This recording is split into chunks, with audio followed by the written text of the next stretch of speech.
Mesdames et messieurs, bonsoir et ravi de vous retrouver pour ce flash d'information. Nous commençons par cet avis de recherche de la Gendarmerie nationale qui recherche activement Tal Oumarou, né le 8 octobre 1992 à Ouagadougou. Il serait impliqué dans de nombreuses attaques à main armée dans la ville de Ouagadougou.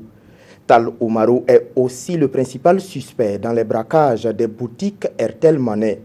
La gendarmerie demande à toute personne qui aurait des informations pouvant permettre de l'appréhender d'appeler le 16, le 17 ou le 10-10. En marge de sa visite hier à Banjul, le président du Faso a rencontré les Burkinabés vivant en Gambie. Au nombre d'une vingtaine, ils évoluent dans plusieurs domaines d'activité. Cette rencontre a permis au président du Faso de toucher du doigt les réalités que vivent les Burkinabés de Gambie. Quant au Premier ministre, il était hier en visite dans la vallée du Sourou. Il est allé discuter avec les producteurs pour relever les difficultés auxquelles ils sont confrontés. Paul Kabatieba a également émis l'idée de faire de cette vallée un pôle de croissance. Il projette ainsi des actions pour concilier l'agriculture et l'industrie de transformation. L'heure est à la présentation de vœux à la Bourse du Travail.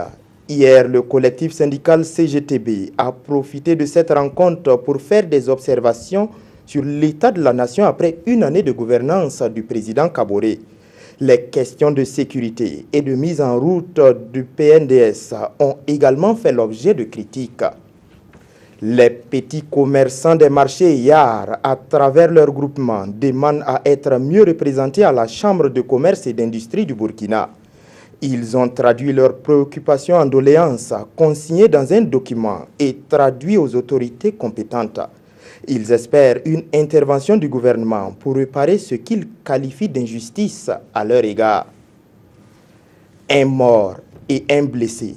C'est le bilan d'un drame survenu ce matin dans le quartier Saint-Léon de Ouagadougou. La carrosserie d'un camion remorque en surcharge aurait cédé sous le poids de sa marchandise. Concernant le blessé, il a été admis en soins au centre hospitalier universitaire Yalgado Ouedraogo. C'est tout pour ce flash d'information. Merci pour votre attention. Peggy Ouedraogo vous retrouve à 20h pour la grande messe de ce soir.